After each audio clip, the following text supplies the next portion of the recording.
Good morning and welcome to the Care Plan. My name is Nirvana Tari, and today I am joined with the wonderful um, Sharon Pesca and Mary Ann Buckley from Corwood Care, two directors that are joining us today to have an invigorating conversation. Good morning, ladies. How are y'all doing today? Great, thank you. Good. Thanks for being For here. having us. Yeah. I'm so excited for this conversation. It's the perfect way to kick off the holiday season. And yeah, I'm just looking forward to chatting and getting to know you guys a little bit better. Thank you. We're going to go ahead and hop right in with our lightning round questions. So for this one, we're going to try and see, do you guys want to go back and forth for each one, or do you guys both want to answer the lightning rounds?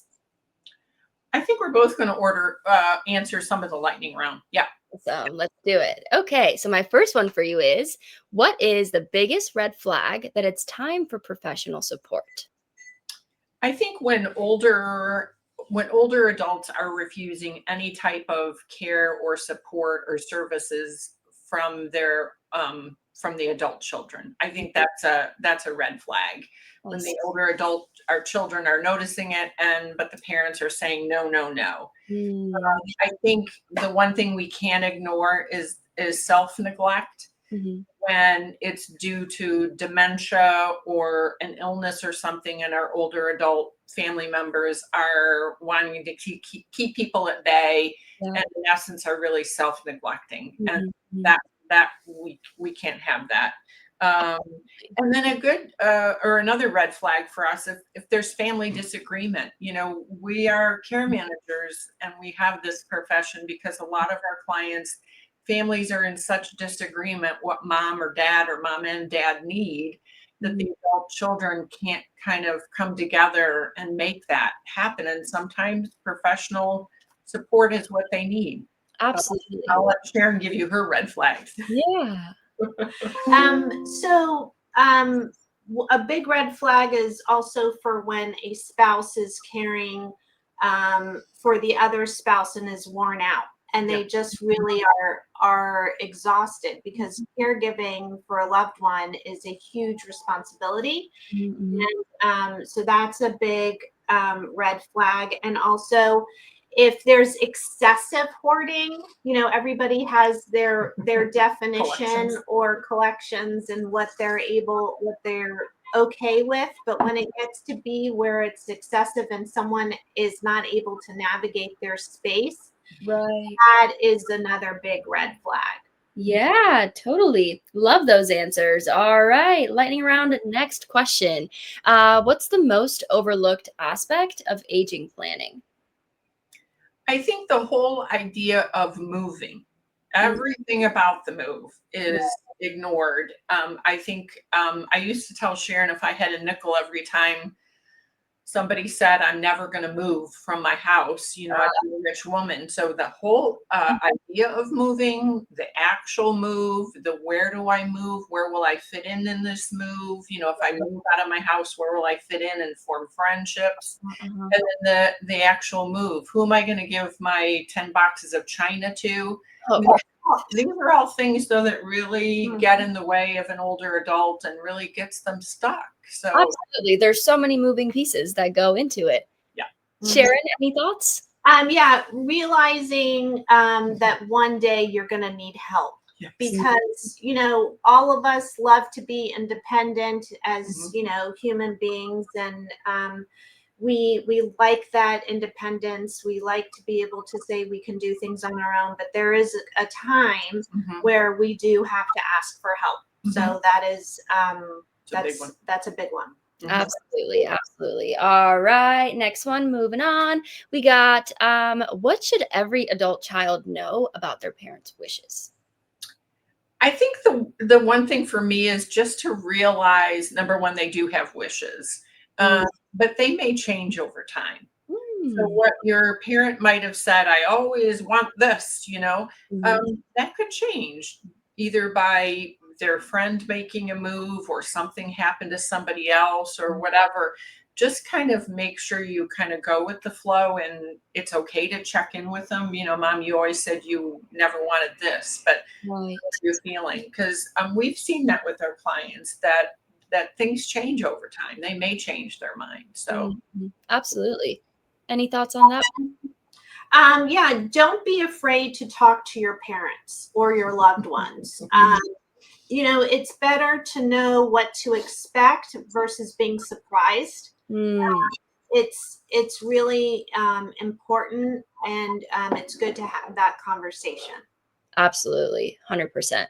And then if each of you could give me just one question that opens the floodgates, but in a good way. well, this has worked for me. I have a 96-year-old mom, and Sharon's got a 85. 85-year-old mom. 85. So not only is it personal, but it's also professional what we're doing. I think saying to your parents, if you are their power of attorney, that's a great way to start this conversation. If you're not, you're, of course, their children, just to say, as I'm your power of attorney, your adult child, I need to know what you want.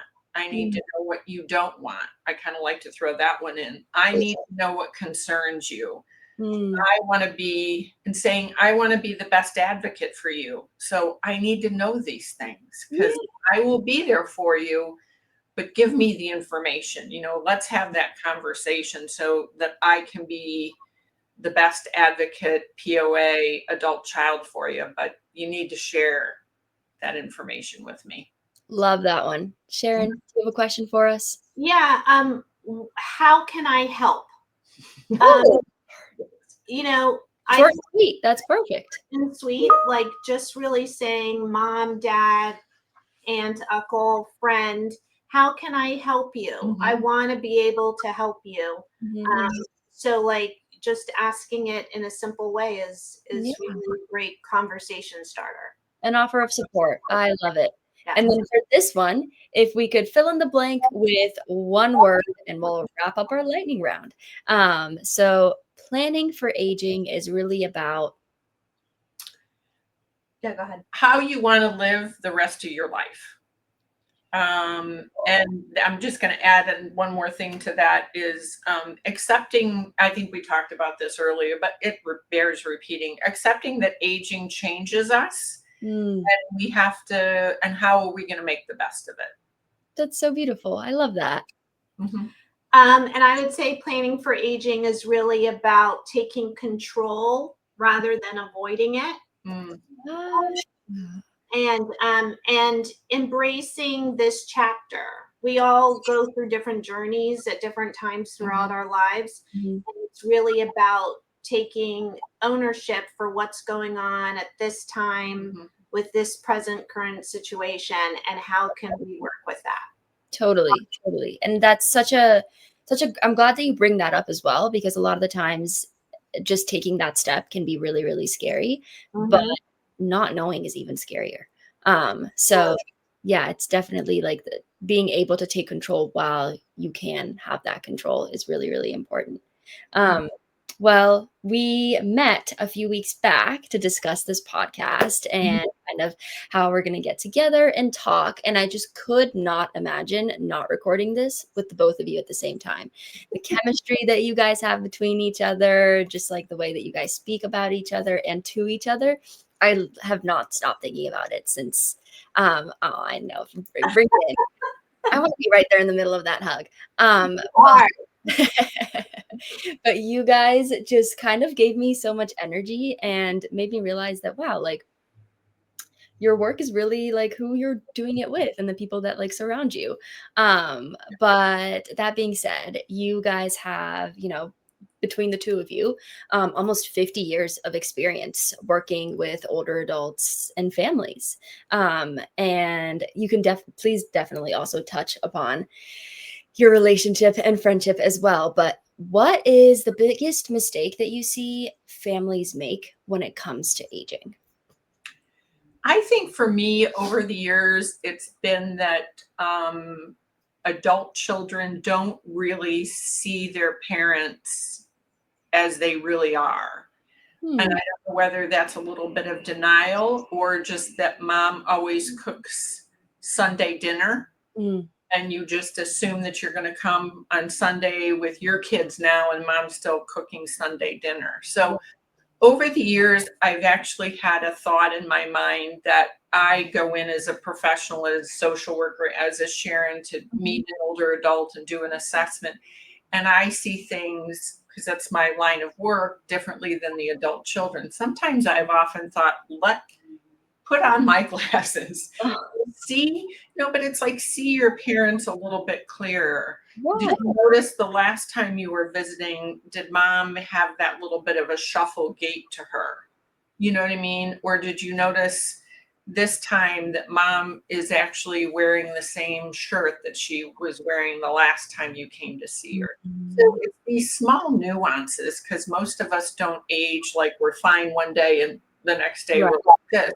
So kind of knowing those nuances, if you see stacks of mail and your mom was, so precise about doing bills, and now you're seeing a stack of bills, or you go to get something to eat at your mom's house and you go in and you notice there's a lot of spoiled food in there, but she tells you, no, it's okay. It's fine. I'm going to clean it out one of these days. It's those kinds of things, just being honest and really, you kind of you have to be an observer. Sometimes you have to be a little bit of a detective Yeah. to kind of look at all of those things. Is mom or dad repeating themselves? You know what I mean? Is mom listening to the TV at level 50 or 60? She might have a hearing aid, all those things that you could help with or make suggestions to make sure life is better and easier for them, but you have to really notice things. Yeah. So put on your glasses and look at them. Specifically, put on Mary Ann's glasses and look at them. Or Sharon's. Or Sharon's. Sharon, do you have anything to add there? Yeah. Yes. So I'm agreeing with what Mary Ann's saying. In addition to that, also to recognize that children turn into adults, and those adult children a lot of times are willing, able, and wanting to help their parents. But their parents still look at their children as children and not as the adults that they are. And that, adult children can really help and advise and, do the things that, when we're younger, we can't do. But as, those adult children get older, we can help them. And, it's interesting. Mary Ann and I are both social workers. We're both care managers, and we both have our moms who live out of state, actually. Wow. And, when I suggest something to my mom about different issues with her medical care, she's like, well, I'm going to ask the doctor. And I said, well, I can help you also because I know how these things work from my professional background, and I can provide assistance. And if I couldn't provide that assistance, I would find a way to get that assistance. Yeah. So it really is good for those for children to be able to help, and for the adult parents, for the parents to be able to say, you know what, my son and daughter really can help me. Yeah. And my way to get around that with my mom is like, mom, I had 3 children and she helped after the birth with each one of the children. I needed her. You know what I mean? It's like sometimes we have to help our older adults to say, you remember that time, when I had this issue and you came to help me? Or do you remember when you and dad drove whatever when I was in college and you helped me? It's like, this is what we do as a family. I always try to think of ways to normalize it because we're so prideful and we always want our independence as we age. But it's time. Yeah. And Sharon, You definitely, I see that, the point that you were making earlier, Sharon, I see that all the time here at CareYaya as well, where it's the difficulty of, accepting that the person that you brought into this world and raised is now taking care of you, when, you know, it's your role and duty as a parent to take care of them. It's that role reversal can be really hard to swallow, and understandably so, you know. But I really do think that these little like tips and pieces of advice can kind of like help with easing the transition and allowing for the conversations to at least get started, because that's the hardest part of it all, probably, is just starting the conversation. But Absolutely. this whole episode is kind of going to be about like planning and how to actually plan and how to be prepared. But why is it that you guys think that people avoid planning for aging when, just like as a society, we plan for literally everything else in our lives?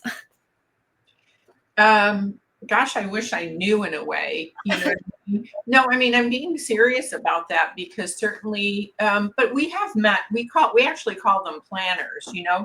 Oh, We certainly have over the years have met clients and that are the planners that really, you know, want to make plans for the future. I think if I had to ask for the rest of the folks, I think it just depends.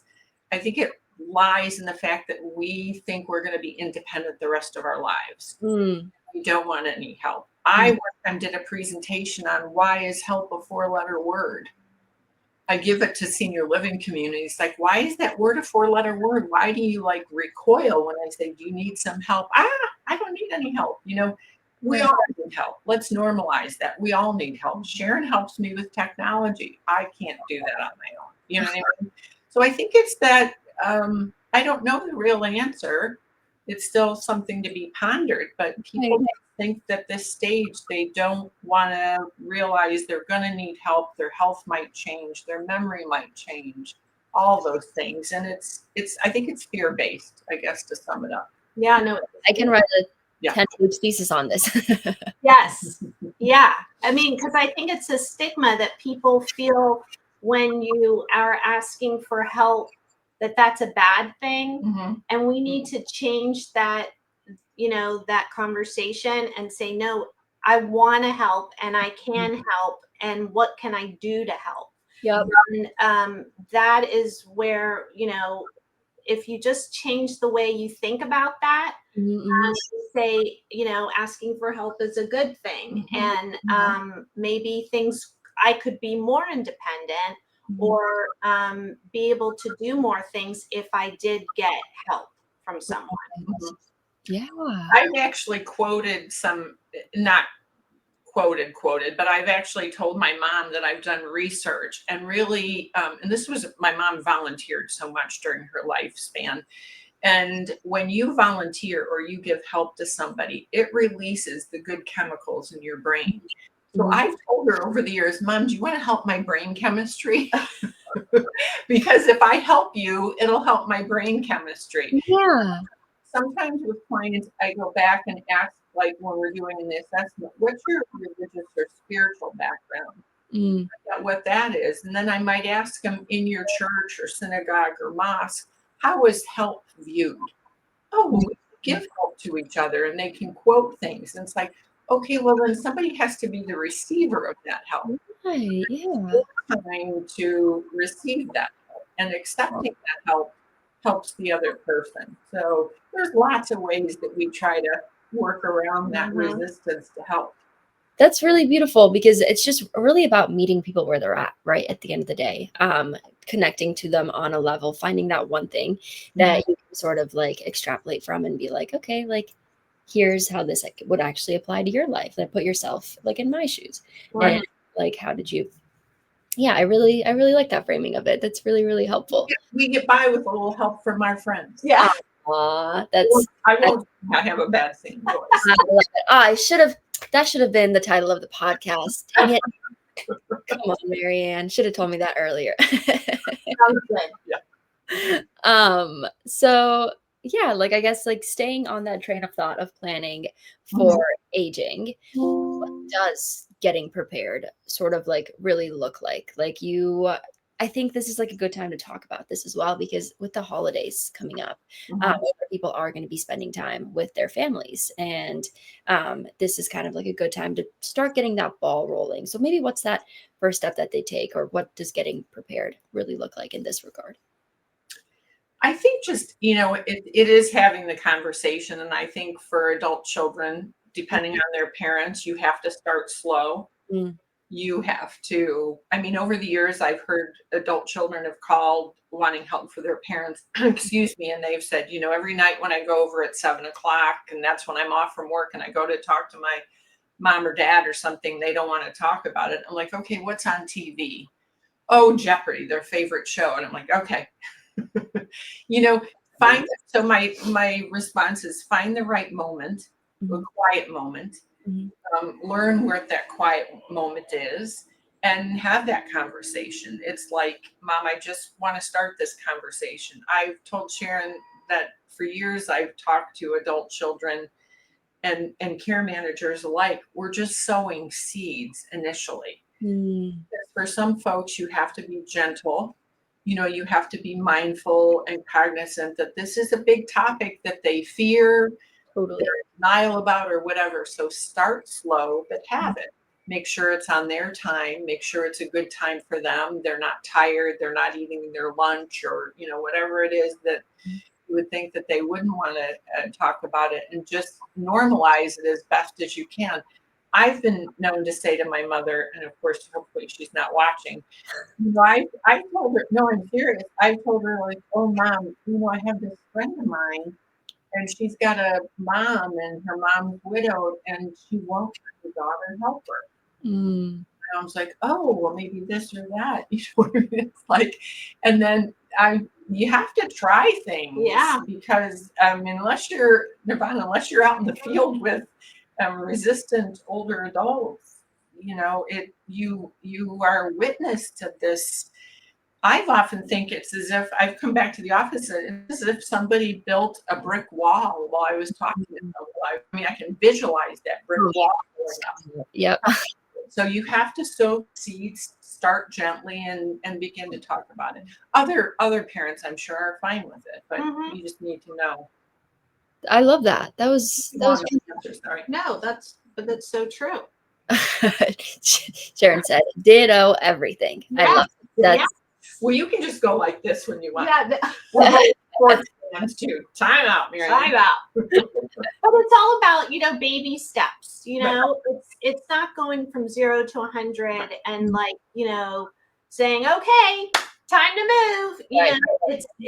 It's about taking them where they are, having those initial conversations, seeing what they're thinking about, maybe opening up and giving suggestions and Right. seeing how that goes, and then stop. Because this is not something, unless it's a crisis or unless it's an emergency, that you have to do right away. Planting seeds. That's Yeah. simple. I love it. It's a great way of like conceptualizing it as well and visualizing it of like you gotta take care of those seeds after you plant them in order to kind of like see what they turn into. So we're kind of like talking about this whole like the importance of sharing information with your family and things like that. But maybe share with our audience a little bit more. What specific information is it that older adults need to be able to communicate? And maybe if you have any insights on why it's so difficult for them to do so sometimes. I think that a lot of times, as we age, that we feel that we're going to continue on that path. Mm. And no one likes to think of the what ifs. Mm. What if I fall? What if I have a stroke? What if I have, a break? Those kinds of things, we don't like to think about it, but it is important to think about, because the more you are prepared ahead of those what ifs, the better off we are, because preparation is really what's key. And, just to say, oh, telling your family, oh, my primary care doctor's name is Dr. Blank. Right. My cardiologist doctor's name is Dr. Blank. Having those things written down and having that information be able to have access to your family members, power of attorneys, friends, whoever you trust, is really what is important, because you Yeah. don't know what's going to happen, and it really can happen. It's interesting. I have a background in rehab, and people would say, the therapist would say, "Oh, Mr. Blank is a fall risk." Mm. Everyone's a fall risk. Yeah. Everybody is a fall risk. Yeah. I don't care what your age is, everybody is a fall risk. Mm. It's just better to be prepared with whatever information you can have ahead of time. Totally. Absolutely. Did you want to add anything to that, Miss Mary Ann? I think one of my big takeaways from doing this work for as long as I have is that all the years of people not wanting to share information with their adult children because they want to be in control. And there's that word again, right? Mm-hmm. And I thought about that, and I just thought, if you don't give your children the information, or you don't name them power of attorney, you know what I mean? And certainly I've worked with great attorneys over the years and stuff. You are really out of control. Mm. You don't have, let's say, a medical power of attorney, and your mom or dad gets sick and they go into the hospital. There's no power of attorney and things like that. You're really less in control. Mm. I think what I've been teaching people over the years is that to be in control means to give the key people in your life who you trust. That's the big that information, so that you can make sure your needs are met. You can make sure, if you're in the hospital, or Sharon said rehab, if you have to pay your rent or mortgage, you know what I mean?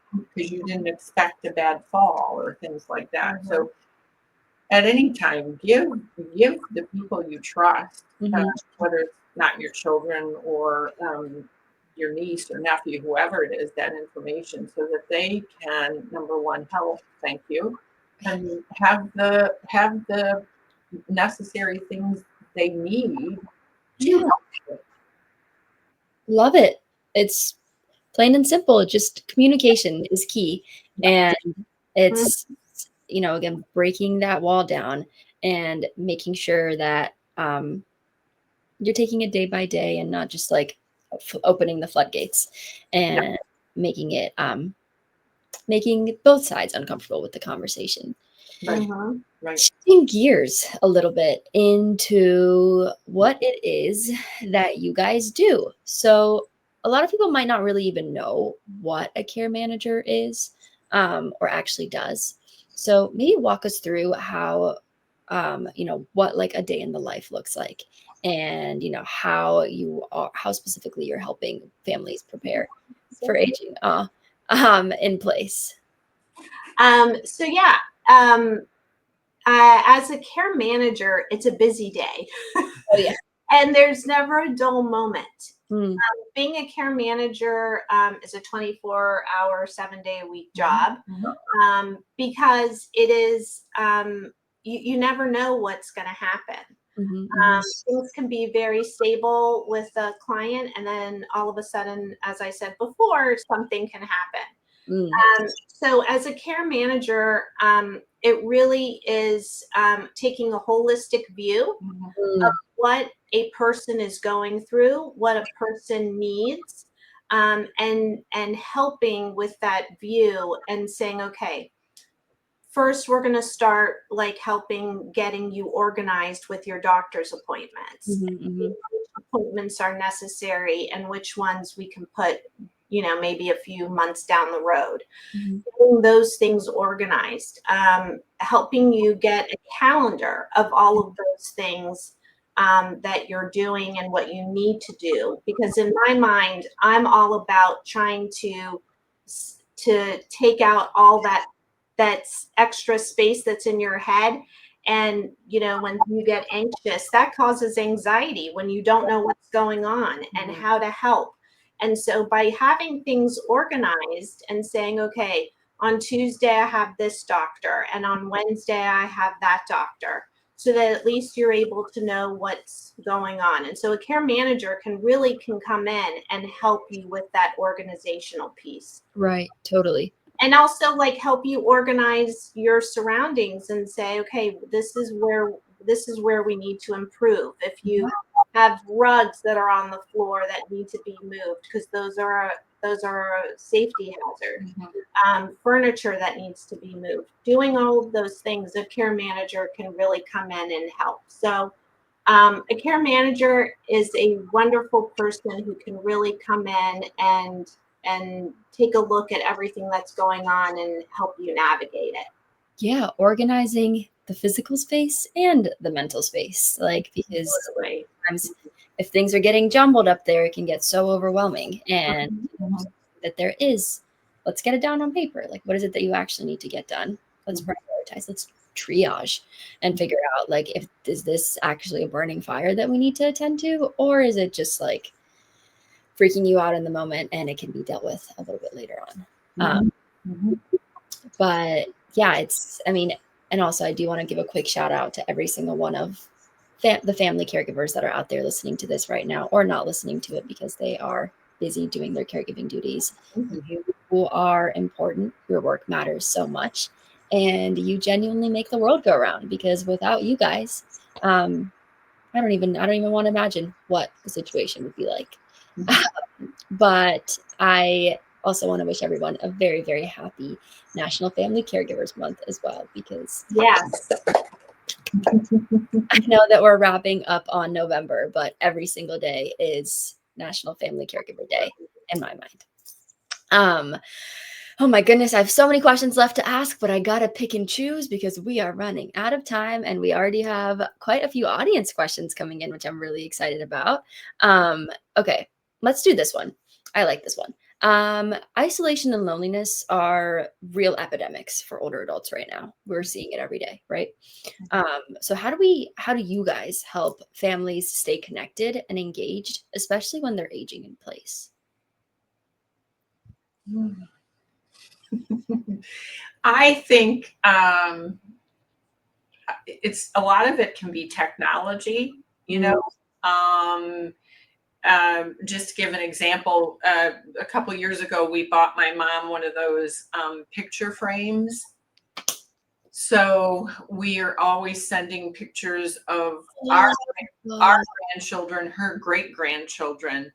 And so they're at the soccer field or the swim meet or they're cheerleading or whatever they are. We're there and then upload it. And then the next day we talk to my mom, we're like, oh, so and so did a great job at soccer. And my mom says, oh yeah, I know. I saw them on the frame. So I mean, that's helping her in real time or pretty close to it and see the pictures on the frame. I think it's also certainly the phone calls, the visits, the being mindful of that, and trying to get family members together, you know, or reminding the adult children to make the visits if we were the care manager or who else in their life. Or, you know, I've been known to call religious communities to say, is there somebody, you know, your parishioner, whoever moved into this senior community, is there anybody that could go visit her once a month or something like that? It's like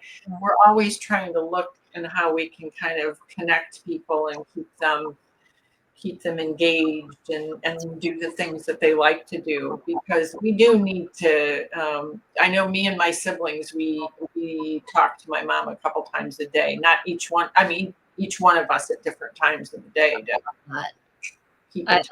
So yeah. That's really, really great. And again, what's the number one piece of technology that all of our older adults know and love and can use with confidence? The telephone.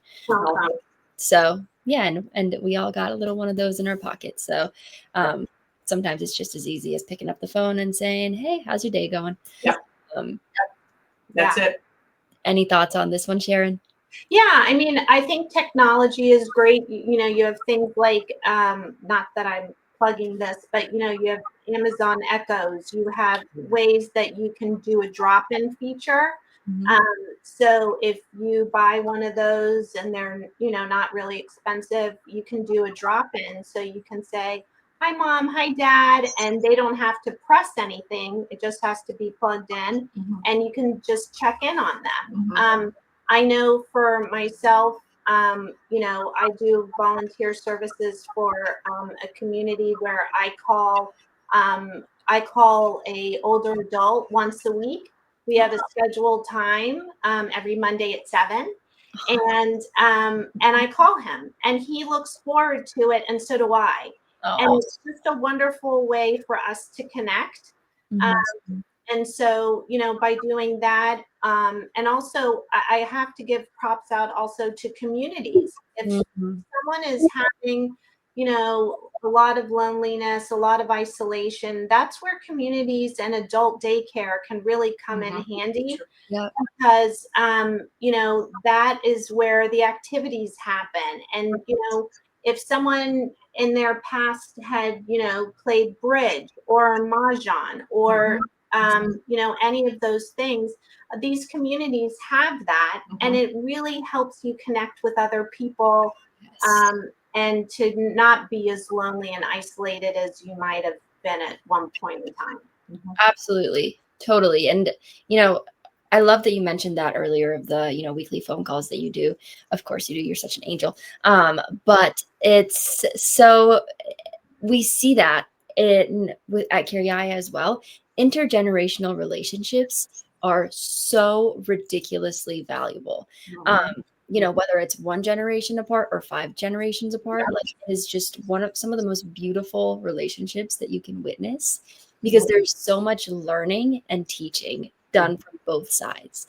You know, it doesn't get more mutually beneficial than that. And it's so beautiful to kind of see, like, you know, a 19, 20-year-old talking to a 95, 96-year-old. And like, it's, yeah, just being a witness to these relationships like forming and truly becoming a part of routine and like day-to-day life is an honor and a privilege for sure. We are going a little bit over time. So I'm going to go ahead and pivot into, I think I might have to have you ladies come back for a follow-up podcast in 2026. We would love it. Maybe we make this a series once a month. I'm just kidding. Maybe just a little bit. Don't tempt us. Hey, I'll write up the contract. I'll send it over right now. We're in. But I'm going to go ahead and pivot into our audience questions, and then I will come back and do my final wrap-up question at the end there. Sure. So we have one here that's asking, thank you for your insights. Yes, absolutely. Thank you for your insights. As a child of a parent in the sandwich generation, what is the best way to open up the conversation to them regarding the aging of their parents and how to plan for the future? Does that make sense? No. Okay. No, I get it. It's so, okay. We have, we have a child, maybe like a 20-year-old child who has younger siblings that their parent is still taking care of, but that 20-year-old's parent is taking care of their own parents at the same time as well. So that 20-year-old child support their parents in the aging of their own grandparents. Does that make sense? That's a good question. I think that, you know, like what Mary Ann and I were talking about before, it's all about the planting the seeds and the baby steps. I think that, you know, taking a look at what's going on around you and how, what things need to be fixed kind of on a not an emergent basis, but somewhat in a more sooner rather than later situation. And then going from there. That is happening a lot, where you do have, you know, the 20-year-old, the grandparents, you know, and then the parents, and navigating all of those pieces. That's where a care manager will really come in and help, because that really is a lot for someone to take on, and that's where a care manager can be really, really helpful. Yeah, totally. Did you have anything to add to that, Mary Ann? I do. I think Sharon and I are both sandwiched generation, although I'm a lot older than her. No, I'm kidding. Age is just a number. Age is just Yes, there we go. And also aging is a privilege. It is. yeah, that's true. But we both see that with our kids. And I know I've been going to Ohio the past year or so quite often to help take care of my mom or look in on her and stuff. I think number one, I think that's a good role model for me to be for my children, that, this is what family means to me. Mhm. To take care of your elders and things Right. like that. But I think it's also okay to the younger children to give them that guidance or that suggestion. And Yes. you, Sharon, but sometimes I'll say to my kids, your grandmother would really love a phone call. Aw. It doesn't have to be a long time. She's got breathing issues, but just a quick phone call. Just, surprise her, make her day, Mhm. talk about this, that, or the other. I think that's a great thing to do, to suggest to the younger people. And then, of course, I know my children, I don't know about yours yet, but mine are acutely aware that I might turn into my mother Aw. and be extremely resistant to care, although I've promised them that I won't, because I've learned a lot in this job. But I Right. think it's just, suggesting. And it's all about asking, right? If you don't ask, You won't know. you won't know, you won't get the help, you won't, but we need to stay connected, Yeah, totally. and we have Totally. to ask for help, and Absolutely. being specific about the help. Right, I right. think that's that has been helpful. Is my mom has had issues and things, to be very specific. Don't come in with all 10 of the grandkids. It's too Right. much for her. Or Mhm. come in with something, boy, she really likes a good blueberry muffin. You know what I Oh. mean? It's like you're helping them. My mom's going to love it, and they're going to be the hero bringing in the blueberry muffin. You know what I mean? Just kind of giving them ideas. Yes. That's great. That's really, really great. I like that. I like both of those answers a lot. So this question is kind of going back to something Mary Ann said a little bit earlier, but relating to what Mary Ann said about paying attention to the details. Is there a way we can do this remotely if we don't live with our parents or grandparents? Like how you were saying, like, oh, you notice them wearing the same shirt, or their fridge hasn't been cleaned out. But do you have any thoughts or ideas on how this can be done remotely if you're not in the same physical location? I think the only way you could do that is if you FaceTime. I mean, yes, you can to FaceTime, but I think some of those things would be difficult. I mean, what are you going to say, Mom, go open up your refrigerator for me? When you FaceTime, things like that, it might be. And that's why people call care managers, um, for The help. feet on the ground, the boots on the ground. I Yeah. had I had a woman, this was years ago, called and said, my mom's in the hospital. They recommend a care manager. I think she's fine. And she told me what happened. And I said, boy, it sounds like she's got some memory loss. Absolutely not. Absolutely not. She doesn't have memory loss. I said, okay, you seem awfully certain about that, which is fine. But can you tell me why? And she said, no, I call her once a week and she's fine. Okay, when do you call her? Every Sunday night at 7 o'clock. Mm, Okay. And what does she tell you? That she's fine. I'm like, okay, well, she knows the routine. right. Every Sunday night at 7, you're going to call. Why don't you try calling her Monday at 9? Yeah. Let's change it up a bit and see what you get. Is she awake, or is she still in bed, or you know what I mean? Things like that. You have to Be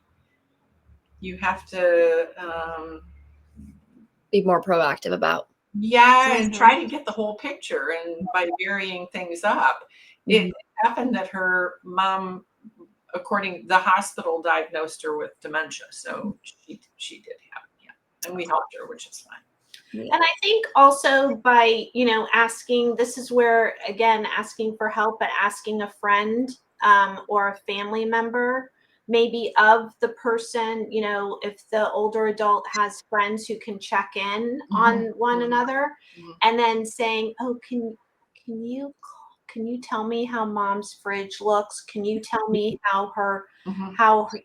her environment, her family room looks? Mhm. Does mom look okay to you when you see her in person? Asking friends to really come in if you're out of state, out of the Oh, country, yeah. that's where you bring in your team. Right. And Yeah. that they can really help. It's a village. It really does. The village. It takes And a It takes it's a fun. village. I love that you guys have been touching on community during this whole time as well, because at the end of the day, like, people are social creatures and we need our communities, we need our villages, we need our support systems in order to get through the different stages of life and transitioning through those. Um, Right. but we have a couple more questions from the audience, so bear with me. Thank you all so much for this info. I had a quick question. How do I know if my parent is experiencing loneliness or early signs of cognitive decline versus just normal aging? When should I be concerned? Mm. Mhm. Hmm. What's normal and what's not? No, I think you should start it off.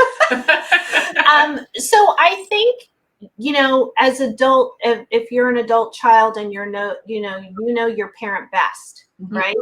So I think taking note of where they've been, Mhm.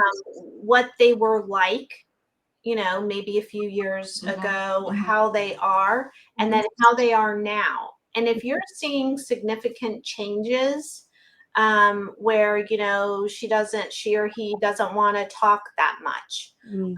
they're not going out as much Mhm. what they once did, Mhm. um, that they are just being Mhm. a little different than what they used to be. Those are some signs that change is happening. Mhm. And of course, as we age, our habits may change a little bit, and our likes and dislikes might change a little bit. But you really have to say to yourself, I'm seeing a little bit of a change. But then maybe talking to your mom and dad or your Mhm. aunt and uncle and saying, hey, are you feeling okay? Yeah. And just checking in. And they may say, yeah, I'm fine. I'm just, not feeling well today. I have pain in my back. Um, Mhm. I'm just not wanting to go out. Or in fact, yeah, I've just been feeling a little bit down lately. There are some Absolutely. things that you can do to help, in that situation. But really, the key really with a lot of this is communication. Right. Let's talk about it and let them know that you're thinking of them and that you want to be there. Mhm. Mhm. Yeah. I was going to say that. Thank you. That got me thinking. I think it's wise for the adult children to go online or look up dementia, cognitive decline, normal aging. Mm. Get your information that way to see the difference. Mhm. Mhm. And I think over the years, what I have learned for Alzheimer's and things like that was when you start having issues with numbers, whether it's the clock. I've had stories of people going to the doctor's office at 2 o'clock and their appointment was at 4 o'clock. Interesting. Those kinds of things. Or mom wrote a check for $1,200 and it was just supposed to be for $120. Right. Or it's the calendar. Yeah, I guess same with the doctor's office. She thought it was this day and it's really that day. And a Mm. lot of people who have that cognitive decline, they're going to argue about it. Yep. They're going to like, no, you're wrong, or the doctor. I've heard the story. That receptionist at that doctor's office was wrong. I was really supposed to have that, and it wasn't. So that to me is kind of one of those things. If anything with time and money and anything with numbers, Mhm. actually is where people start having difficulty. Totally. Yeah. And I could add one thing to that as well would be that dementia is not a normal part of aging. Right. I think that Right. sometimes that can be like a misconception that people have of like, oh, it's just, aging. And it's like, no, that's not necessarily supposed to happen. Like, of course, like, there's things slow down as you age. But there's a distinct difference between slowing down and, you know, going through the stages of dementia or Alzheimer's. Absolutely. All right, I'm gonna wrap up with one last audience question and then my final question. So this is actually good because we didn't really get to touch on like this part of it, but what should someone ask their parents about their finances, legal documents, and like goals of care? This person doesn't even know where to start. So maybe like the more logistical side of things of like, is there a will? Who's going to be POA? What do I need to know about your life in order to be able to make these decisions if I ever have to one day? Did you say why should they ask, or should they? What should I ask my parents about their finances, healthcare wishes, and legal documents? All of the above. No, I mean, you need to, I think finances will probably be the last part. We see older adults, sharing, and you should, if you're power of attorney, but I've seen it happen where people appoint children or friends, power of attorney, and they never knew it. You know what I mean? But so again, let's get families talking. So that would be something you need to know. As I've been saying earlier, it's like you want to be the best advocate you can, and you need to know if you're the one called upon to do it. I think it's okay and necessary. The other thing, it's like, do you have a long-term care insurance policy? Over the years, the adult children don't know, and sometimes the parents don't know, or they think they might, or they don't know, and they don't know what it says. And Right. a little bit of a gold mine to help, pay for some of the cost of care. Yeah. So it's okay at any time to be asking, Mom and Dad, I want to do the best I can for you, but I kind of need to know those things. Yeah, So absolutely. tell me what you want me to know now, and I don't need to know how much money you've got in the bank, because sometimes that's a sensitive thing for people to tell, but it's so important to know those things. Absolutely. Any thoughts to add there, Miss Sharon? Where those documents are. Yeah, I mean, I think it's everything that Mary Ann said is absolutely right, and I think that getting things like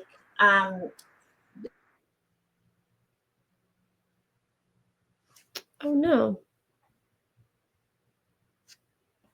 Lost you ladies.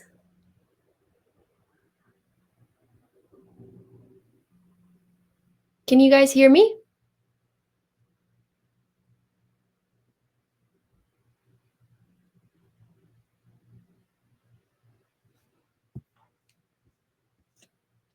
All right. Again, it's not a podcast if we don't have some sort of technical difficulties.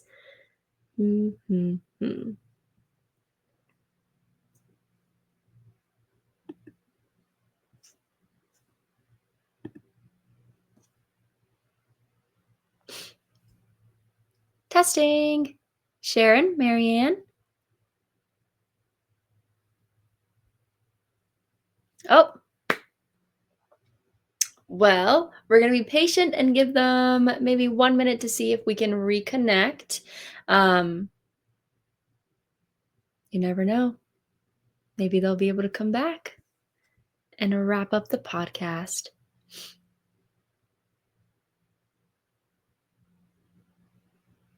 Thank you, everyone, for all the thoughtful questions today. I think the conversation was really, really insightful and amazing, and definitely gets me thinking about, how to plan for the future regarding my own parents, and then, of course, myself whenever I get to that age or stage in my life.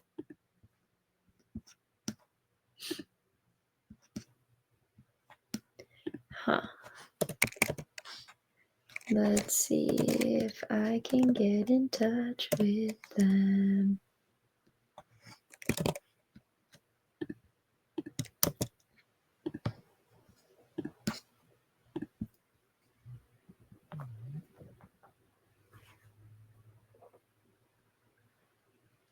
Well, we will wait for 30 more seconds, and if they come back, then that's fabulous, and if not, then, Sharon and Mary Ann are going to go ahead and respond to the last questions in the comments of the, episode here so that we could get the final answer and make sure that we have, all of our eggs in a row, and then, ducks in a row. It's definitely not eggs in a row. Oh my goodness. And yeah, we'll just kind of go from there. But I appreciate each and every single one of you for being on today. This has been such an insightful conversation for me, and I hope the same for you. I hope that everyone has. Oh, hello. Sorry, something technical happened. Yeah, it sure did. It's no worries at all. I'm glad to have you back. I was just deciding what to do. Well, hey, Marianne. We're here. Yay. Did you guys have any finishing thoughts on that last question or? Oh, sorry. You want to come back? I'm right here. Okay. So sorry about that. I guess technical difficulties are real. Yes, Totally. they are. And honestly, I'm not going to lie to you. This happens probably more than I like to admit, about half the time. So it is what it is. Sometimes you just got to go with the flow of it. But I'm glad to see your faces again. We're here. Great. Can you remind me of the question again, just because? Yes. It was, what should I ask my parents about their finances, healthcare wishes, and legal documents? And you were just wrapping up saying where to find them. Yeah. So, I think it really is important to say to your parents, do you have an advance directive? Do you have those documents in place? Because I'll tell you, I have met with more adults, older adults, that say they don't versus those that do. Right. And so it's really important to make sure that those are taken care of and that is part of their plan. And a good thing to do to keep those documents and to help you get organized with those documents. I used to teach a class with older adults to help prepare for these kinds of things. And there's something called a knock box, which is a organization system and a file that helps you with those different pieces of paper that is really important. Long-term care insurance, advance directives, passwords, all the important documents that you really need in one place. And so that's really can help that conversation. Say, hey, mom and dad, I got this, knock box, and this is how we're going to start that conversation. Right. Yeah. I love that. That's really, really good. And a knock box. I like that name for it as well. So just to wrap everything up with a pretty bow, what's the one takeaway if someone just has like 2 to 3 minutes to listen to this entire podcast? What do you want them to walk away from this conversation with? Communication. That is really my mantra. Yep. I really feel that it is really important to be open, be honest, and to talk. Yep. Because without that, there's too many unknowns. And then those unknowns turn into a lot of problems later on for the loved one that is left. Yep. So that's my takeaway. Absolutely. What do you got for us, Mary Ann? I'm going to say to the adult children, your parents do need your help. They do. They're going to maybe tell you they don't, but they do, or they will in the near future. And I'm going to put a different spin on this. You as the adult child need some help. Yeah. You as the family caregiver need some help. And I want to kind of promote self-care because none of us can do it all. So while you're taking care of your parent, you got to figure out how to take care of yourself, and you've got to have that self-care. because it's a lot on the plates of all of us sandwich generation. Absolutely. So 100%. help, ask for it and accept it. Yep. I formalized it. You literally have the formula down. That's perfect. Well, I appreciate all of the thoughtfulness that went into give it to each and every single one of the responses that you gave. Thank you. Thank you. Over. And I really, really hope that this was as fun of a conversation for you as it was for me. Absolutely. It was wonderful. Yep. Well, thanks so much for being here. And to everyone at home, I hope you have a wonderful, wonderful Thanksgiving. Yes. Get started on those conversations. Again, remember, communicate, communicate, communicate. And we are all in this together, and you're not alone. We appreciate you for being here and hope that everyone has a very happy holidays. And one more time, because it can't be said enough, a very happy National Family Caregivers Month. Thank you. Thank you. Thank you. Thank you for doing this. Yes. Well, thank you guys for being here. Much appreciated. Take care. Bye.